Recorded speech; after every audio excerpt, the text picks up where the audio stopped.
திருச்செந்தூர் முருகரை பார்க்க பாத யாத்திரைக்கு போன பல கோடி மக்களில் கணவனும் மனைவியும் குழந்தை வரம் வேண்டியும், சில பேர் குழந்தை வரம் கேட்டு குழந்தை கிடைத்தவுடன் குழந்தையே தோளில் தொட்டிலாக கட்டி குழந்தையை எடுத்து நடைபாதையாகவே வந்தனர்.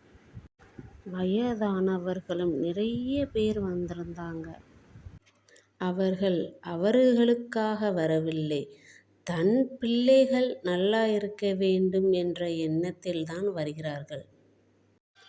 எல்லா பிரச்சனையும் எனக்கே கொடுத்து விடு முருகையா, என் குழந்தைகளை காப்பாற்று, என் குழந்தைகளுக்கு எந்த பிரச்சனையும் வரக்கூடாது, அவர்கள் வாழ்க்கை நல்லா இருக்க வேண்டும், வாழ்க்கையில் எப்பொழுதும் பிரகாசமாக இருக்க வேண்டும், நான் பட்ட கஷ்டங்கள் என்னோடு போகட்டும், என் குழந்தைகளுக்கு எந்த பிரச்சனையும் இல்லாமல் வாழ வேண்டும் முருகா என்று சொல்லிக்கொண்டே நடப்பார்கள்.